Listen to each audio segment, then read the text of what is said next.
Barbara McCormick prior to Mac passing in 1995. The lecture series was designed to bring outstanding speakers to educate, lay speakers, to educate and inspire members and friends of Lovers Lane United Methodist Church.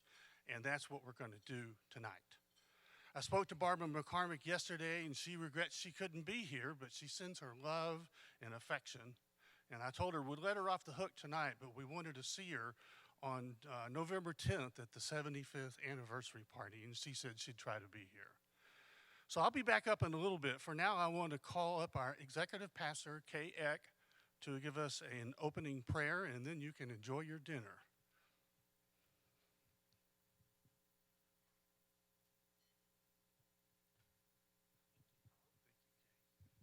Good evening, my friends. Would you join with me in prayer? Gracious God, we give you thanks. We give you thanks right now for who you are. And God, we give you thanks for the ways that you love each of us so deeply. God, as we are gathered in this space to learn, to figure out how we can help, Lord, we just ask that your Holy Spirit would be with us, that you would open our eyes to see, our ears to hear, our mouths to speak, and Lord, that you would open our hands to serve. God, we thank you for this food. We ask that you use it to the nourishment of our bodies, that you would bless the hands that prepared it. And as we say around here, we'll be careful to give you the honor, glory, and praise. It's in your holy, precious, and resurrected name that we pray. Amen. Thank you, Kay. Okay, we're going to let you enjoy your dinner and visit with folks at your table and around the room, and we'll be back in a few minutes to get the show on the road.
And if you would please take a peek at the back of your programs. We're going to thank some of those people. We want to give special thanks to our table sponsors, our benefactors, and our donors, which are listed on the back of the program for their support. Tonight wouldn't have been possible without them. All proceeds from tonight, table sponsor contributions, benefactor and donor contributions, and ticket sales, 100% from tonight will go to the David McLaurin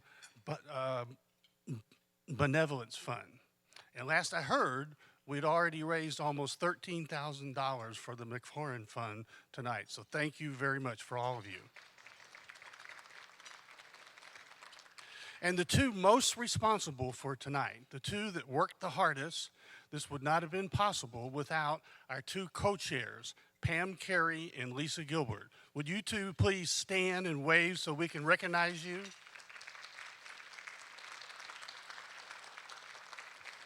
You guys are awesome. Thank you so much. And while Pam and Lisa did a lot of the work, they were following in the footsteps of another, so we'd like to also thank the chair of the Foundation's event committee, Dee Velvin. Dee, would you please stand and be recognized?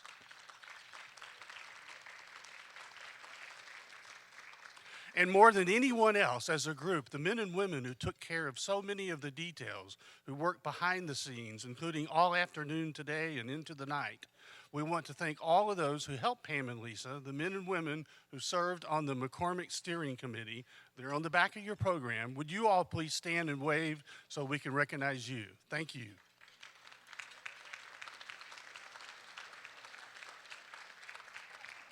Thank you all so much. You know, it's really been an awesome year for the foundation.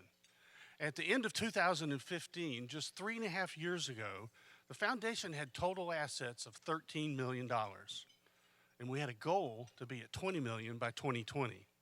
Honestly, back then, that seemed like a hill too high and too steep to climb.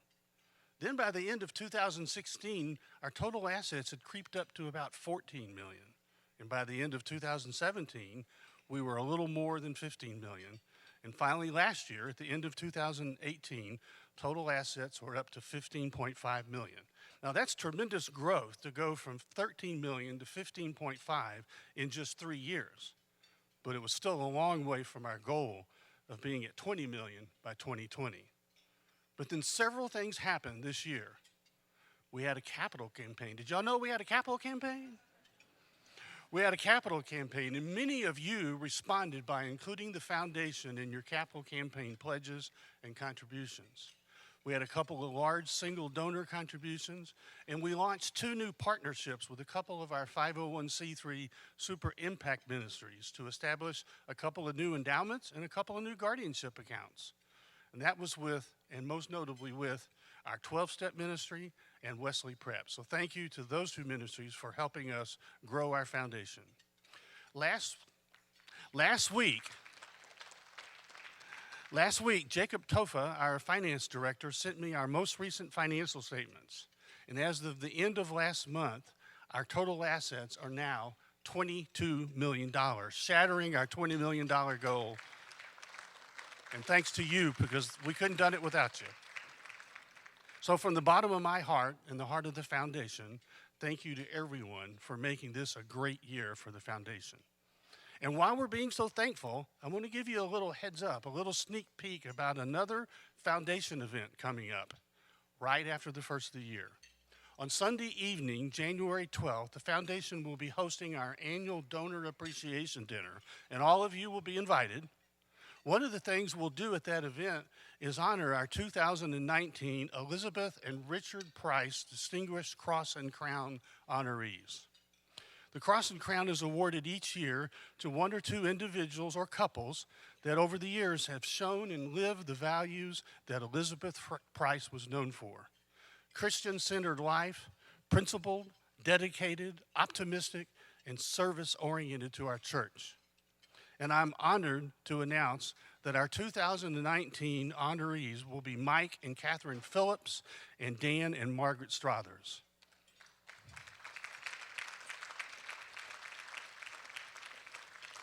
So mark your calendars for January 12th, because you'll all be invited, and we want to see you here to honor those wonderful church members of ours. Well, I don't want to take up any more time for you tonight because you didn't come to hear me. I'll be back at the very end with some short closing statements. But for now, I'd like to ask our much loved moose hunting senior pastor, Stan Copeland, to introduce our speaker.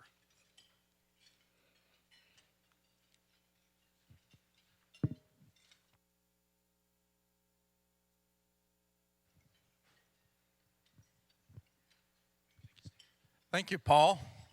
It is a good night to see everyone here, a full house, and we've got a great program planned. But before I introduce our wonderful speaker, Jan Langbein, I want to say a word about what our director just shared with us. Paul Ditto has just done a tremendous job with our foundation. As a director, I don't think that we've ever had anybody who understands greater that the foundation is here to support the ministries of the church. That includes both the ministries that we enjoy as a church and also our 501c3s that he also mentioned tonight. I want to say that Paul's leadership has been recognized, I think, by those who work closest with him, and the way that he has recruited board members and help in so many different capacities. I think tonight is a great example of good recruitment, Paul. I know you didn't do these flowers. But I also want to say tonight is Paul's birthday, so I want to lead the congregation in singing, "Happy birthday to you, happy birthday to you, happy birthday, dear Paul, happy birthday to you." Thank you for all you do, Paul. This morning we heard from Jan on a very important matter that's more than a matter. It's really about people, isn't it? And it's about a society that has a problem related to violence. And I thought this morning as she addressed the issue not only of family violence or violence against women, but also pointed to the larger picture of violence that we have in our society today. And I heard her challenge us, as only a person of faith could do, as a person of faith to a person of faith, to say that we as a church need to step up. And we as a church need to be that leaven in the loaf, that salt in the midst of a flavorless society, that light like a city set on a hill. And I want to say about her that we have in Jan Langbein one who is a blessing to Dallas in the work that she does today and the work that she has done that has made such a big impact on our city and really the larger country in the way that she has been involved in her activities. She's recognized as a national expert on the dynamics and effects of domestic violence. And she conducts, of course, trainings and keynote addresses, as she'll do tonight, workshop programs, and for numerous local, state, and national conferences, social and civic organizations, and corporations. She provides expert testimony in court cases and trains law enforcement and prosecutorial professionals to enhance their efforts to end violence against women. And in partnership with the Dallas Police Department and the Federal Bureau of Investigation, she has co-founded the annual International Conference on Crimes Against Women. You know, I think that when we think about our police force in this city and really across the country and how dangerous this matter of domestic violence is to them when they have to intervene, thank God that we have someone who is such an expert who takes the time and the initiative to make sure that our law enforcement, both at the local level and the federal level, are well trained and well informed. You know, the list of her accomplishments are long. The list is long, and her awards are many. But I want to say to you tonight, Jan, thank you for taking the time to be with us at the McCormick Lectures and to share with us your inspiration and your information.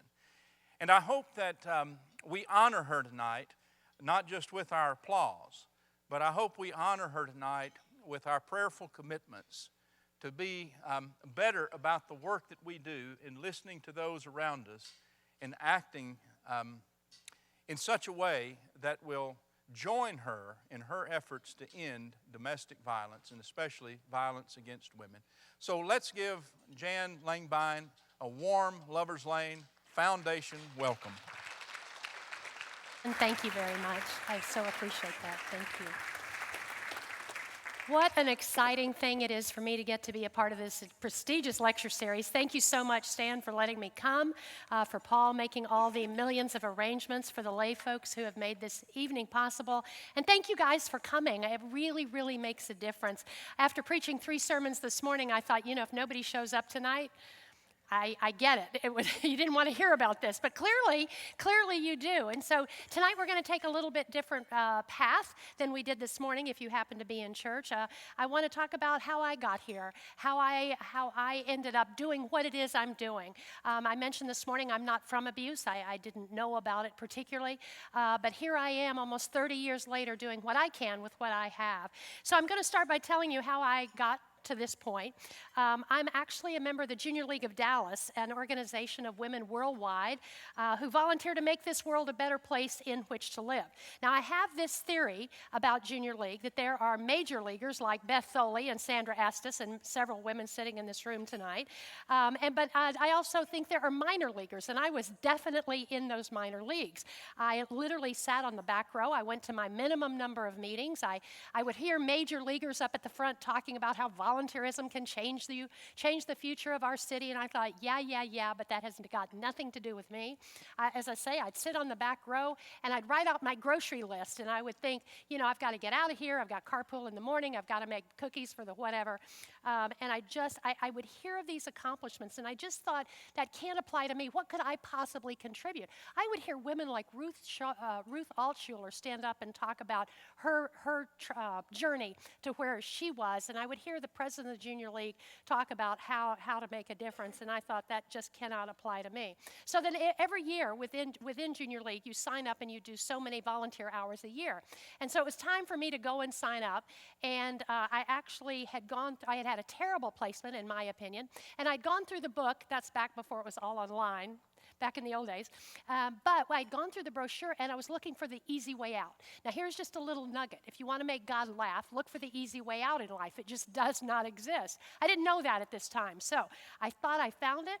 I looked for category easy way out, and I found a placement where, gosh, I didn't have to go, and if I went, I didn't have to go do training, and I could probably wear jeans if I did it, and it wasn't that important. I'm sure it's not a placement anymore, but I did find it, and I was very anxious to get down to Junior League headquarters to sign up for it before my girlfriends filled up the placement. But I noticed on my way up Inwood to the headquarters, I noticed that I had broken one of my, what I refer to, Junior League acrylic fingernails, right?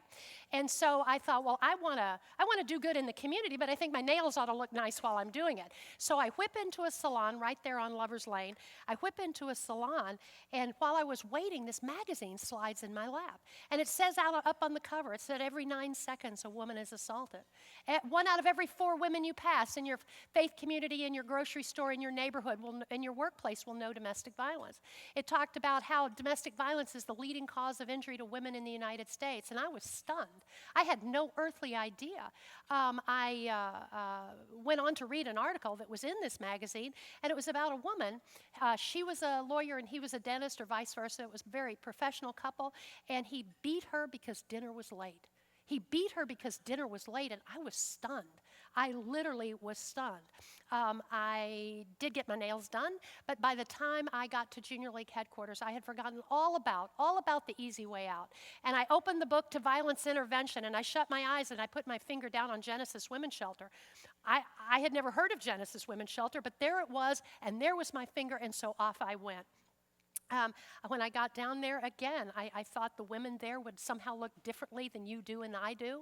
I thought their children would not look like mine, and what I found was that battered women are tall and short and fat and thin and black and white and Hispanic, and the only common thread I can find among all women who come to Genesis is that they were in a relationship with an abusive partner. What I also found was that I had been given an incredible opportunity, and that opportunity was to make a difference. So I volunteered. I was the Kool-Aid maker on Tuesday, and I rocked the babies on Wednesday, and I would do the hotline, and I kept volunteering, and I ended up as project chair for the Junior League. And I was sitting there at the meeting one day, and the board of directors, the president of the board came and said, we need a new executive director. She needs to be able to work the crowd and raise money, and out of my mouth shoots, oh my gosh, I think that's me. I'm like looking around to see who says it. I'd never asked anybody for money. Guys, I didn't even have a resume.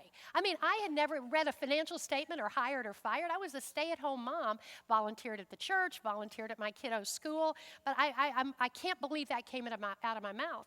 And these great leaders of Dallas, like Dr. Charles Sprague, looks at me and he says, are you kidding? And I thought, well, I'm not kidding. Are you kidding? And I mean, it got into this kind of standoff, and I'm thinking, I have got to be kidding. So then I go home and I face off with Steve Langbein, who does like a good meal on the table at 6.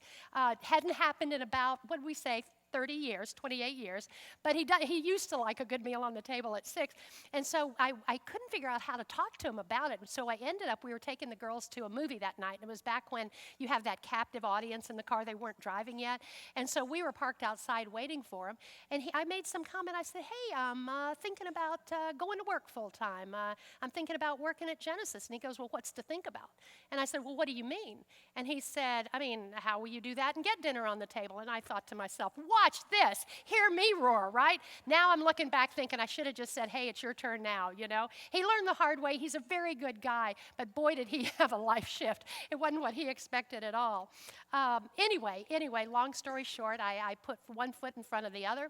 As I say, I'd never read a financial statement, so I got down there and I scraped up all the statements and I looked at them, and pretty quickly I figured that red numbers are bad and black numbers are much better. As I say, I didn't go down there with a strategic plan, but I thought to myself, well, how do moms go get a job if they don't have a place for their children? So we put daycare on site.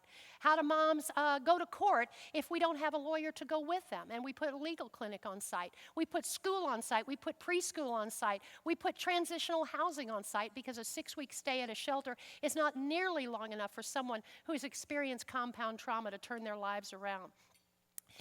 Again, I didn't have a plan. I just was sort of led to do what I could with what I had, if we want to kind of follow along with what we talked about this morning. So for 28 years, as CEO of Genesis Women's Shelter, I've been working to raise the role and status of women, working to end the leading cause of injury to women in the United States, domestic violence, this monster that feeds in the dark behind closed doors. Now, certainly, and I talked about this morning, certainly there are men who are battered.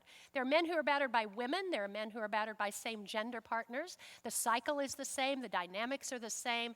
But in 95% of the battered population, the woman is the victim. And the severity is usually much greater when the woman is the victim. And at Genesis, that's all with whom we work, battered women and their children. So I'll refer tonight as she is the victim and he is the perpetrator for those particular reasons. But we know that you men in this room are impacted by this issue.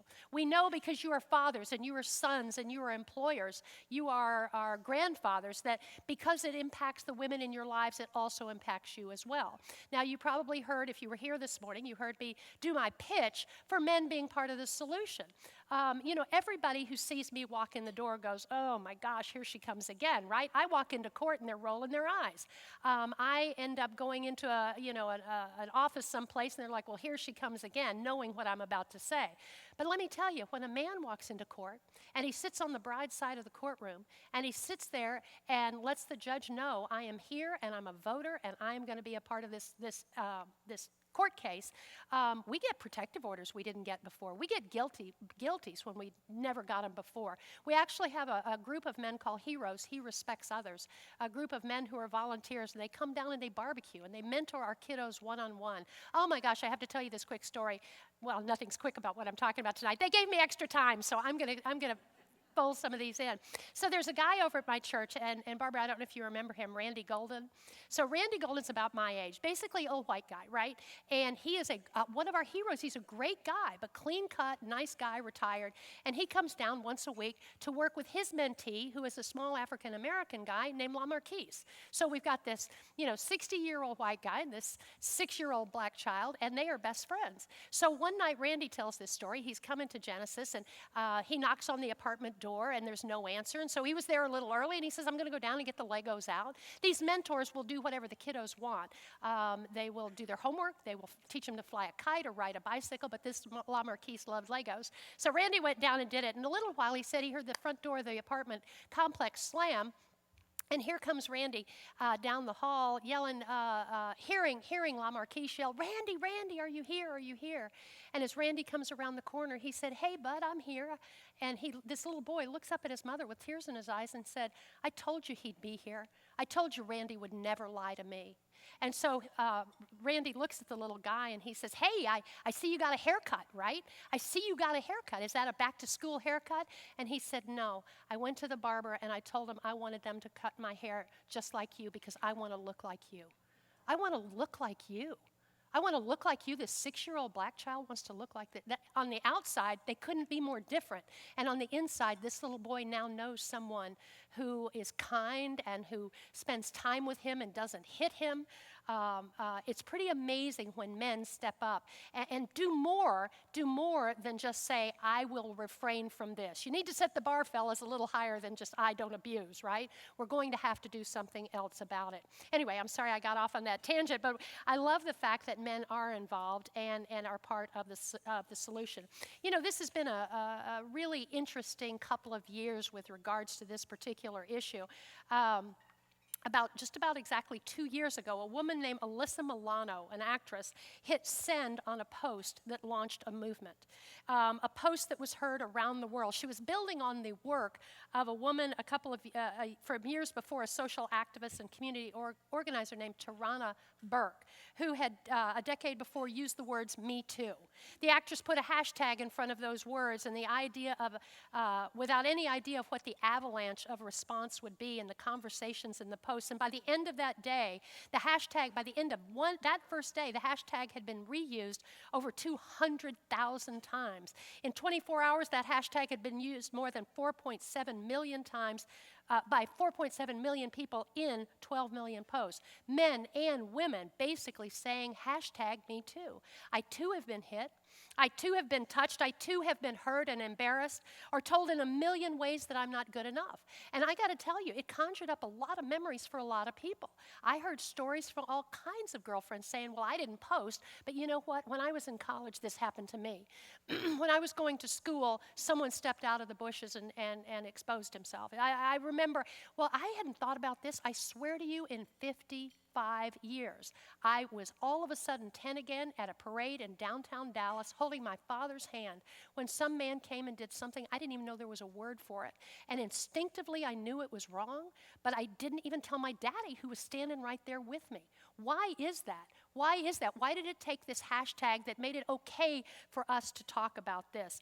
I think it's an interesting time that we are able to stand up and say, you know what, hashtag me too. And my hope is, my prayer is, that our children and our grandchildren will come into an age where they say, hashtag not me, because we have got to say enough is enough.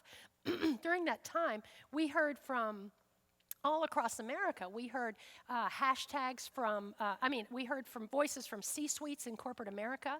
We heard from about trading floor, in Wall Street, from the White House to back rooms and restaurants, from factories and small businesses all across the country, that hashtag they too had experienced this kind of thing. I think our country, what happened was we got a graduate level course on what it means, what sexual harassment and sexual assault really means. Now, these posts are interesting, but we've got to do more, as Stan was saying. We've got to do more than step back and just admire the numbers. Wow, 4 million people. Wow, 12 million posts. It's not enough just to admire those numbers. What are we going to do about it? Because Genesis Women's Shelter is a nonprofit organization, we rely on the generosity of the community. Thank you for filling these blue buckets with socks and underwear. I promise you will put them to good use. Thank you for putting us in your budget or your gifts of love or your moment for ministry. It absolutely makes it possible for us to open our doors and turn on our lights and answer that phone to that mother who said, you know what, I didn't know that there was help. I didn't know there was a place like Genesis. And so I don't need shelter, but I need your counseling, your non-residential, your access to legal services. But anyway, as a nonprofit, we're always looking for new friends and new funds, of course, for financial and in-kind donations. So one day I get a call from this guy, and I didn't know him, and he says, I'd like to know more about you. I love talking about this. I started telling him about Genesis, that we are an organization that provides services for women and children who are not safe in their own homes. Thank you, Stan. And I was talking to him about the statistics that I share with you. How 1 out of every 3 kiddos will know this, these children whose nightmares begin long before they ever sleep. And he says, well, I want to make a donation. Oh my gosh, my favorite words. I want to make a donation, right? And I was like, yes, this conversation is so worth it. And he said, you know what? He said, I have a pallet of canned goods. And I'm like, what? He said, I have a pallet of canned goods. And I said, well, okay, in my mind, the zeros just started dropping off that imaginary check that I had in my head. But still, canned goods are great. We use them in our kitchen. We give food boxes to our families. Absolutely, I'll use the pallet of canned goods. And then came this question. Do battered women eat Spam? Do battered women eat Spam? He says, yeah, I want to ask you a question. Do battered women eat Spam?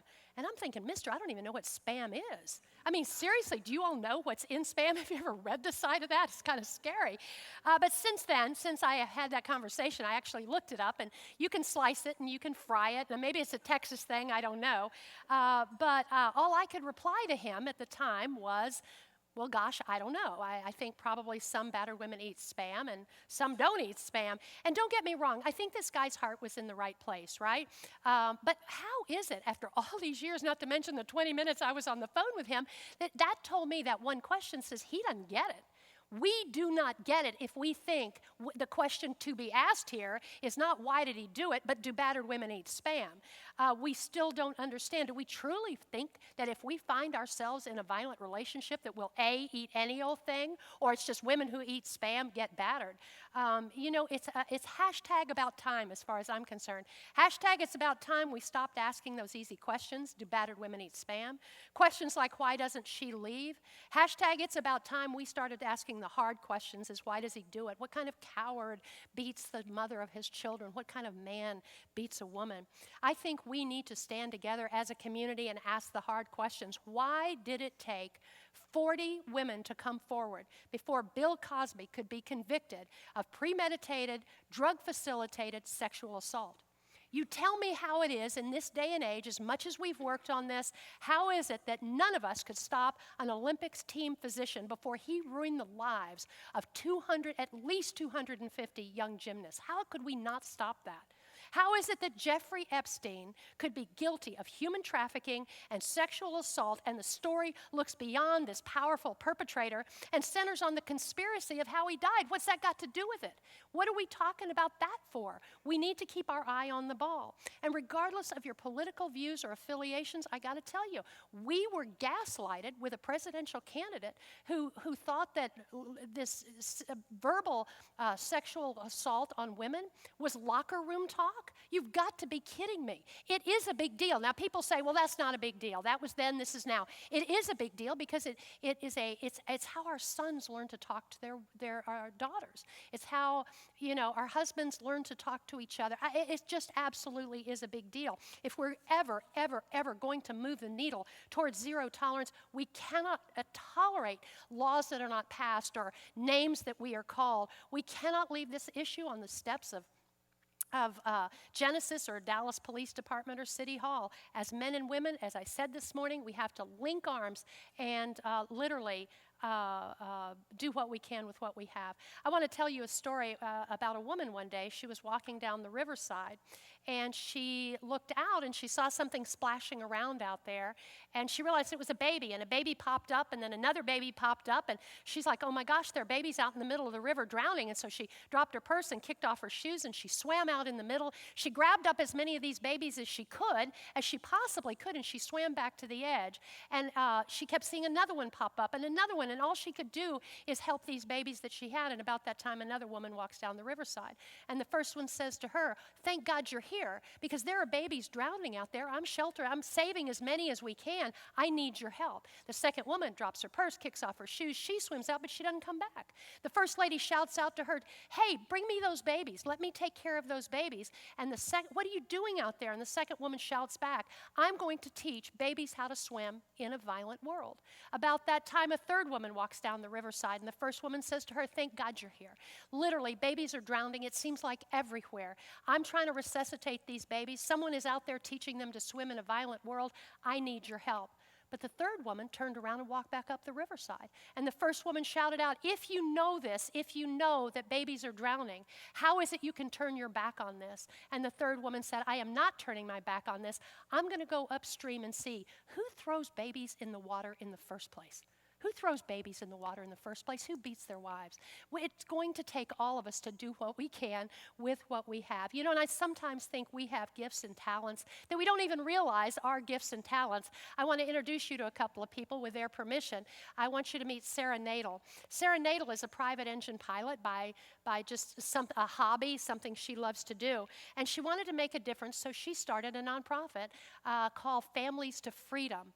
And Sarah will actually take a woman and her family from our shelter and fly her to freedom when it is no longer safe to be in Dallas. What an amazing gift that is, right? We know one of the dynamics of domestic violence is to isolate someone, to move them away from their support, to make them quit their church, to remove them from their family. And Sarah absolutely realized that and has made a difference. I want to introduce you to Ken Clark. Ken Clark is a great guy. He looks like that all the time. I love Ken. He actually owns an aquarium maintenance company. And he comes once a week to our non-residential office and cleans out our fish tank. Actually cleans off the dead fish we forgot to feed and puts in new fish is what Ken does. Now that may not seem like a big deal to you, but I want to tell you to whom it is a big deal. We have a little 6-year-old guy. I'm going to call him Keith. That's not his name, but I'm going to call him that for the sake of this story. And he's a little boy who comes to our non-residential services for counseling. But instead of going into the play therapy room, he's too afraid. He's too afraid to go into a room and close the door with an adult because terrible things have happened to him when that happened before. And so he'll stand at the door and he'll look in and kind of check it all out. And we won't let the therapist come in with him, but he'll run in and grab all the plastic weapons. And he comes out and he puts on a breastplate and he gets guns in his belt and he arms the therapist with knives in her belt. And then he goes running down the hall yelling, run for your lives, we're all going to die. We're all going to die. He's 6 years old, right? But you know where he feels safe? Is standing right by that fish tank. He is able to tell Nemo the horrible things that he has experienced from his father, the physical and sexual abuse, and he tells them to his friend Nemo, and that Nemo, or his friends, subsequent friends who look like Nemo, are there because of Ken Clark. When he says that therapy room is too stuffy, it is too stuffy and he can't go in, where does he feel safe? And thanks to Ken Clark, he has made a difference doing what he can with what he has. I want you to meet Michelle DeLeon. Michelle is an esthetician who donated her services to our client, Maria. Maria's husband stabbed her 37 times. He left her for dead. He stabbed her in the chest. He stabbed her in her face. He stabbed her sexually. And with their expertise, Michelle and her team erased 37 scars that covered Maria's face and body and gave Maria the courage and the confidence to step out toward the light and step out toward an abuse-free life that she so deserves. Maria's an amazing woman. I saw her yesterday, as a matter of fact. And not only is her face beautiful, she's beautiful, and she's abuse-free, and that guy is in prison for the rest of his life. And she has gone to school. She says, I started talking about it, and I can't stop. She's an amazing speaker. She's gone to school. She's learning to be a clinician and pay it forward for someone else. So basically, I ask you tonight, what can you do? I'm going to ask you what's in your can of Spam, right? What could you do? Do you have in your can of Spam an understanding of this issue? Do you have in your can of Spam the knowledge of what you can do or how to help a friend? How about the commitment to make a difference in somebody else's life and instead of just shaking our heads and saying, gosh, isn't that a shame? Isn't that a problem? I wish I could do something about it, but I don't know what I would do. Certainly, I think, ladies and gentlemen, that Dallas is a great city. It's a real can-do city. But in my opinion, we can't have a great bridge if anywhere under that bridge there are homeless men and women sleeping beneath that bridge. I don't think we can have a state-of-the-art arts district if anywhere in our community women and girls are being prostituted into the degradation of human trafficking. I absolutely do not think we can have safe streets if we do not have safe homes. I want to tell you another story. It's about a man named Charles Plum. He was a U.S. Navy pilot during the Vietnam War, and after 75 missions, he was actually shot down.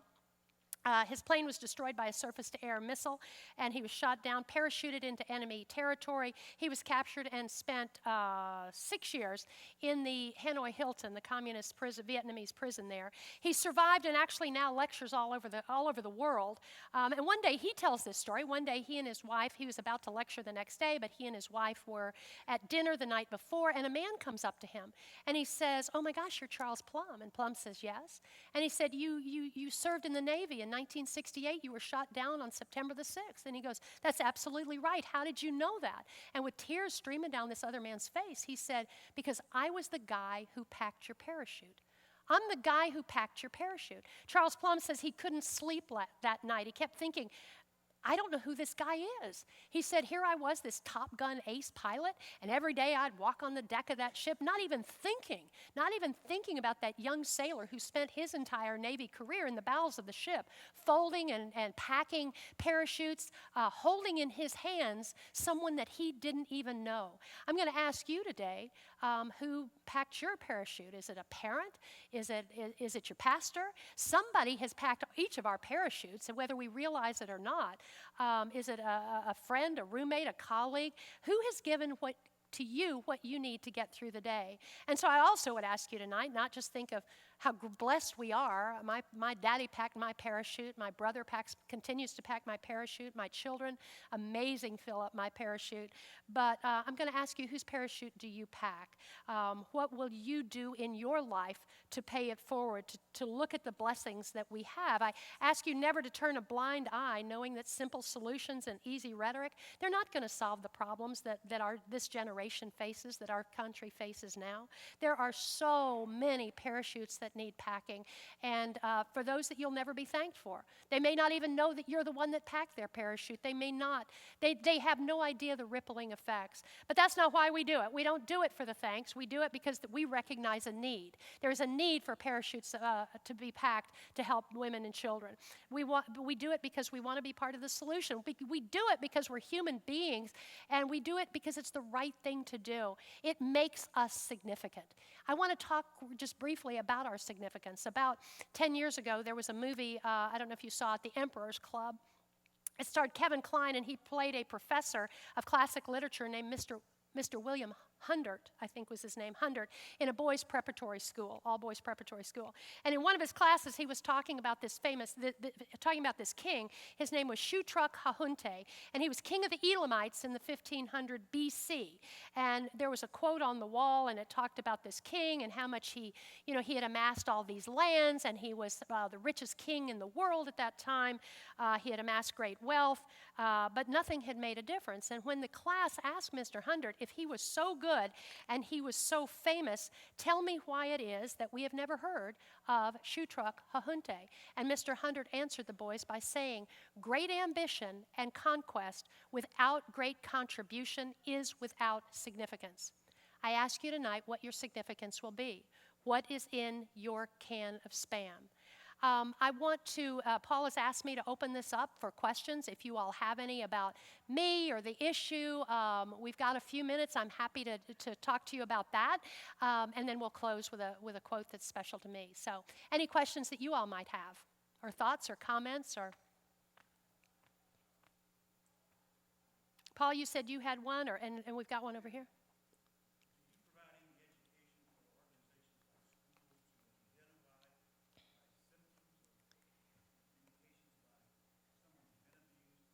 Yeah, what are the red signs? What are the signs? What are the red flags? And do we provide information to schools or any place? Yeah, absolutely, yes. But our bandwidth is so small that we do better if we can pull these groups together and do it at one time. For example, we have another auxiliary called STAR, Students Tackle Abusive Relationships, and I think we have 17 schools that are represented. Now, they think they're coming for service hours. They go down to the shelter. They make crafts with the kids. But as it turns out, they're hearing to protect themselves. They're hearing about the issue of domestic violence, and they will not forget it. And so rather than go to 17 schools, which I just don't have the wherewithal, but absolutely. I taught at Methodist Charlton not long ago. We talk at UT Southwestern Medical School. Our Conference on Crimes Against Women brings 3,000 prosecutors and law enforcement to Dallas every year so that we can train not just, hey, isn't it a shame there's domestic violence? Isn't it a shame there's sexual assault and human trafficking? But what are we going to do about it? And so we try, a big piece of this is education, of what we do is education. Another big piece of what we do is actually not legislation, public policy. I'm on the state public policy committee. I'm watching how our elected officials are or are not addressing this issue. We tried to get in this last legislative session, we tried to get a bill passed. I can't remember if it was here this morning. I talked about how guns should not be in the hands of, it's federal and state law. They can't be in the hands of abusers, or they're not supposed to. And I tried to get a state law passed here in Texas to at least for every county to have a protocol in place. Man, I couldn't get it off the ground. I had people say, we're not talking about guns. And I said, well, I'm talking about guns. Guys, I chair the Dallas County Intimate Partner Fatality Review Committee, and what we have found is that of those women and children and bystanders who are killed, 65% are killed with handguns. And those are people who shouldn't have handguns. It's against the law if you're subject to a protective order or if you have been convicted of a domestic violence crime for the rest of your life. You're not supposed to have a gun. Well, doesn't that make sense? Doesn't that make sense? Only we're not enforcing it. I did talking about training, I did a training to baby lawyers up in Collin County, and they were family lawyers, and I asked, we were hosted in this courtroom, a judge there, and I asked the judge, I asked this gentleman, by the way, I'm working on this kind of gun thing in Dallas County. How do you all address it in Collin County? And he looked at me and he said, you know what? The good voters of Collin County don't want the government telling them whether they can have a gun or not. I'm like, what? I said, well, I'm talking about the state and federal law. And they're like, I'm going to say this again. The voters do not want me asking and regulating their guns. I'm like, well, if not the government, then who? Because it's already regulated. How are you going to enforce that law? Anyway, I don't know what your question was, but I hope that answered it. Yes, sir.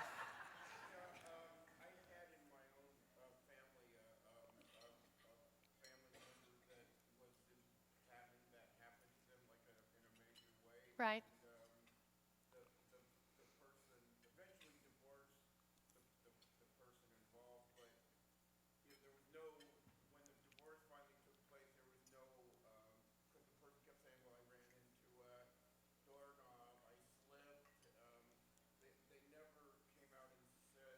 Yeah. What was really happening. But my question is, if you know someone who's, I want to say, in denial, or whatever, Right. who you know it's happening, but they keep saying, oh no, I slipped, or nothing's really happening.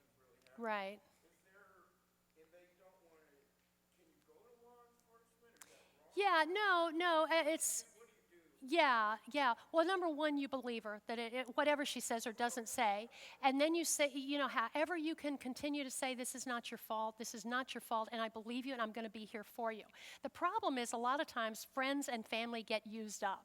If I come over to my friend Beth's house, and I've just gotten a terrible mammogram diagnosis, and I am scared to death, and I come over, she opens the door, I fall into her arms, I'm crying, we drink a bottle of wine, we get on MD Anderson's website, and we make a plan, right? But let's say I come over because my husband beat me, and I fall into her arms, and I cry, and we drink a bottle of wine, and we go on and look on protective orders, but you know what? Then I go back home to him, and I go back again and again, and Beth is like, well, there was 3 hours I'll never get back. But I do it the next week, and then I do it the next month, and some point, we're expected to somehow cure the flu that we have instead of cure the cause of the flu, if that makes sense. It's very, very hard on friends and family, but I'm going to give you a bigger explanation on how you can help. So there's a guy named Prochaska, and he has done a study called the Trans-Theoretical Model of Change. He said if you want to change anything in your life, there are 5 distinct stages of change.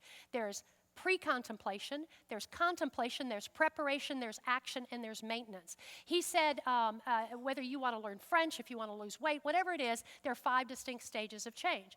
Now, his study was regarding the cessation of smoking. Now, I'm going to use it in terms of exercise because I've never been a smoker. I've actually never been an exerciser, but I get the concept, okay? I just don't understand smoking. So I'm in pre-contemplation. I don't do it. I don't exercise. I don't think about it. I just get up. I go to work. I talk 5 times a day, and I go back home again after hoping I got some money in the bank and we can keep doing this tomorrow. That's pre-contemplation. Contemplation is, you know what? I huffed and puffed climbing up a flight of stairs today. You know, I wish my dress wasn't as tight on me as it is. I wish I didn't have to go up another double-digit size in my clothes. I wish I could order my clothes online. That is my contemplation. My preparation is I am fixing to exercise, as we say in Texas. I'm fixing to exercise. I call my friend Lori Whitlow, and I say, she's got this really cute trainer. And so I got his name and I got his number. I went over to Kohl's and I got a cute, outfit on sale. I still haven't exercised, but I'm fixing to, right? So then you get to action, and that's where I do go. I went to the trainer. I went about 3 or 4 times, made my knees hurt, so what did I do? I quit, of course. And then maintenance phase is where my husband is. He's in great shape. He's a good guy. He exercises when we travel. He goes to the hotel gym. Now, here's the thing. If I'm down here in contemplation with regards to exercise, if I'm down here, I don't think about it. I don't do it. And you come over, Beth, and you say, Jan, I'm worried about you. Women your age, the heart attack is the biggest killer of women your age, our age, I'm going to say, not my age. And so tomorrow morning, 4 a.m., I'm going to pick you up because I love you and I care about you, and I'm going to pick you up and I'm going to take you down to American Center at downtown, and we're going to go do boot camp. And I'm like, man, I see your mouth moving, but I don't know what you're saying. First of all, 4 a.m., are you kidding me? And then anything called boot camp, there can't be anything good about boot camp. I don't know what goes on there, but it can't be good. But here's the deal. If she expects me to do it, I can't do boot camp. I physically cannot do it because remember me, I can't walk up a flight of stairs without getting winded. So if she expects me to be down here in the action phase and be able to do it, I can't do it, and you've set me up for failure. You made me feel like a bigger loser than I already am, and I'm going to go home and just eat some more cookies or something, right?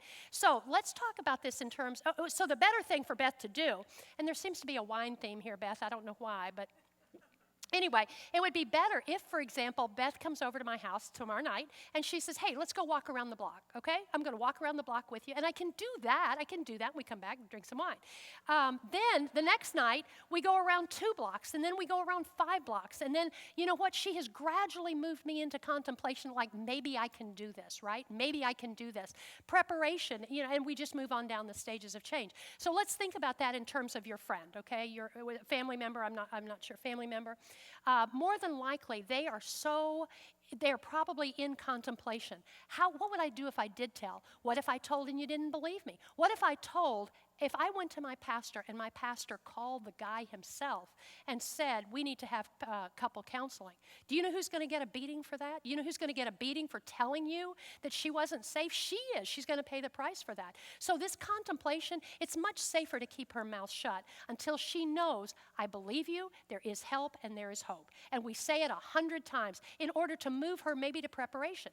Maybe to take that step, you say things like, have you ever thought about what this is doing to your kiddos? And she may say, well, I don't know what you're talking about. Well, that's okay, but I just want you to know I heard this woman talk for 8 straight hours last Sunday about this issue, and it's more prevalent than I ever thought. So giving her information. I heard about a place called Genesis. Hey, would you help me do a sock drive for those women who are, know this safe place? Little things like that can move her into preparation. Preparation may mean she goes back to school. She starts earning some money or squirrels it away where he can't find it. It may be that she wants her kids a little older. I got news. My kids could not have gone to SMU and Manhattan School of Music and get graduate degrees on my social work salary. And so I may, in my mind, be preparing for this, right? And then action doesn't mean I got out and I went to Genesis. Action means I can name it and I can claim it. This was not my fault. This was not anything anything I did and me getting out. So I'm in action there. Maintenance, guys, really tough to get to, really tough, because when he can no longer hit me and he can no longer hurt me, he will take me into court. He'll wear a suit and a tie and he will say she's a bad mother, she's a drunk, and she lives in unsuitable housing, and he gets my kids. Let me tell you, there are two things in this world that are the most important to me, and I know it's supposed to be God first, right? Mine, it's my kids first. God and I are working on that. But my kids first and my faith second. And if I thought my faith community was going to turn its back on me, I'm not going, right? If I thought he was coming after my children, not that he wanted them, he just didn't want me to have the thing that was the most important to me, I'm not leaving. So here's the deal, too. We hear this, women go back. Oh, you know, those battered women, they go back. But if you will do what you're supposed to do, and I do what I'm supposed to do, and the pastoral staff does what they're supposed to do, if she goes back, she doesn't go all the way back to pre-contemplation. You can't expect her to be able to go to boot camp because you suspect she has bruises, right? We have to move her through her stages of change. Now, interesting, too, tomorrow morning in Coffee and Conversation, what's it called? Cupcakes and something? Whatever we're having tomorrow morning. Muffins and something. Wine? Well, thank you. Good. Now you made me forget what I was going to say. Oh, we're going to talk about, he says he can change, but can he really? And to be real honest, in order for him, he can say, oh, baby, I'm sorry, I didn't mean to do that. Let's go to Pastor Stan. We'll talk about it. I'll never do it again. Things at work are tough, or whatever his sorry excuses are, right? Here's the deal. He's now moved from pre-contemplation just to contemplation. Uh-oh, the balance is out of whack. Uh-oh, dinner's going to be late. Uh-oh, she might tell her uncle about this.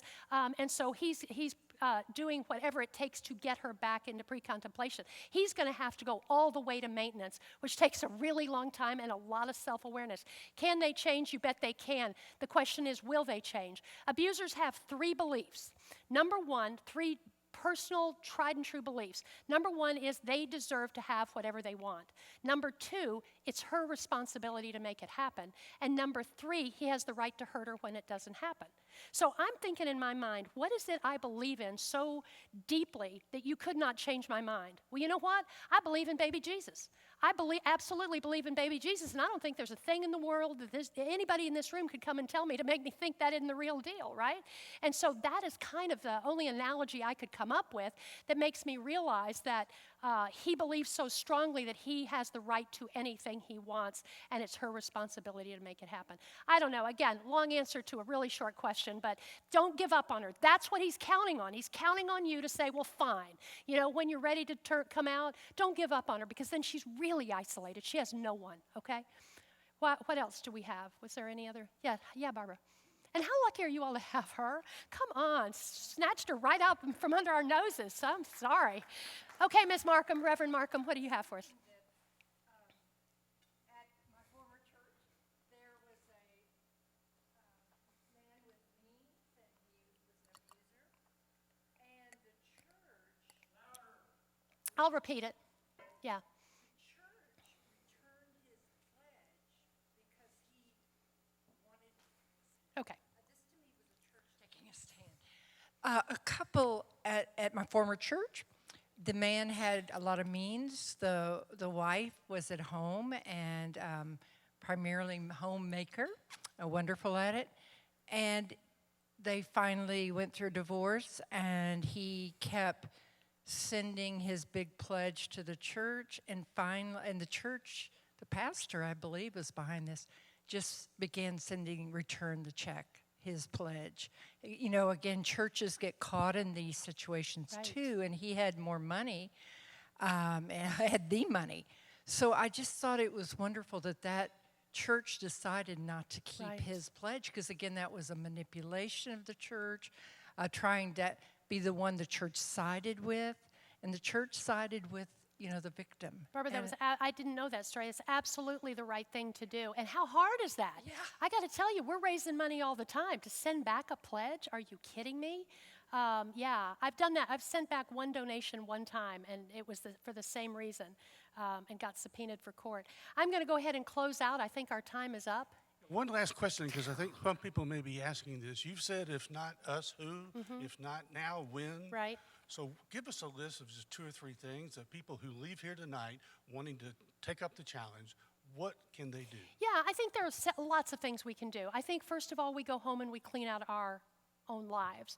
We look around and we say, have we talked to our children? Have I told my daughter how to raise herself? Have I raised my daughter to protect herself physically, financially, and emotionally? Do you tell your grandchildren that hands are not for hitting? We start by that. Then we clean out not only our lives, but our closets. And we clean out gently used donations and take them to the Genesis Benefit Thrift Store, because we know families who leave most often with just the clothes on their back. Maybe that woman from wealthy means in Highland Park Methodist Church. But when she walked away with nothing. He made sure of that. So after that, let your voice and your vote be heard. Do not be silent about this issue. Join one of the auxiliaries. Come down to court on Tuesday morning in protective order. Sit on the bride's side of the courtroom. But be a part of the solution. Know the red flags, and know that you do not have to do this by yourself. All you need to know is 214-946-HELP. It is answered 24 hours a day, 7 days a week. So we've heard about the Heroes program. If men here want to get involved in that, what do they do? I love that. If you'll go to our website, genesisshelter.org, there's a drop down that says how to donate. Don't forget that one. How to donate, how to volunteer, and there's a menu of things. I can come and answer the phone. I can come and rock babies. I want to be a Genesis hero and come down and be a mentor to the next little La Marquise. And so you can go to the website. If you want to be a hero, you fill out an application. We do absolutely do a background check on anybody who applies for that, because it looks really good for somebody who's in maintenance, going into court, trying to get to maintenance, going into court, look like a good guy. That's the check I returned. A guy in Collin County joined Heroes right before he went to court. I'm like, I don't want your stinking money. And that's a real hard thing for me to say, right? Really hard thing for me to say. But it's all right there on the website. Yeah, and I can tell you, I'm in Heroes. And so I've been to the courthouse, and I've sat on the bride's side, and it's easy. So all you have to do is sit there. Yeah. You don't have to do anything. It's your presence. It's your presence. presence. And it makes a huge difference. Yeah. So, gentlemen, Heroes would be a good place I want to start. tell you about a guy I met on Friday. Golly, it was the greatest thing. So there was an article in the Dallas Morning News, and I promise I'll finish, okay? Okay. There's an article in Dallas Morning News about a year ago, and it was about a young man named Arturo Torres. Arturo is an illustrator, illustrator artist, and he illustrates these kind of superhero books. They're about to launch the 3rd New York Times bestseller, and he does the illustrations for this. So this guy he's very successful, but he chose to come back to West Dallas and live there in the area where he grew up. And so this interviewer with the Dallas Morning News was asking, why did you do that? Why did you go back and live in this place? And he says, because I want the kids in this neighborhood to know that you do not have to take drugs. You do not have to prostitute people to be successful. You do not have to join a gang. And so at the very end of this article, they asked Arturo, they said, why did you get interested in art? Why did you get interested in art? And he said, when I was 8 years old, my mom and my brothers and I went to a place called Genesis Women's Shelter. And he said, on Friday, which is Toy Day, the people there gave me an art kit.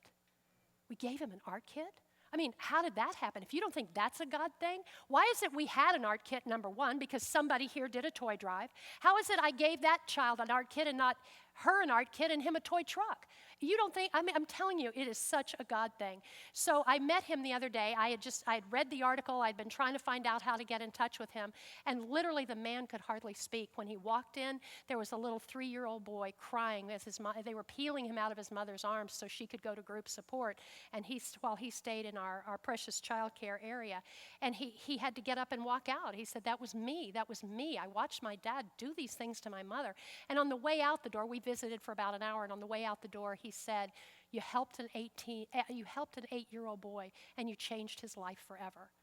Well, I need more art kits, ladies and gentlemen. I need your help, and we will continue to do what is right. I'm going to close with a quote. When I was with the Department of Justice Office on Violence Against Women, and I traveled around at the pleasure of the Attorney General of the United States then, I was stunned by the plight of Native American and Alaska Native women. When I think we've all got it bad, women on reservations, it's open season on them. And I heard a saying, a quote that has never left me, and it was by the Cheyenne Plains Indians from 200 years ago.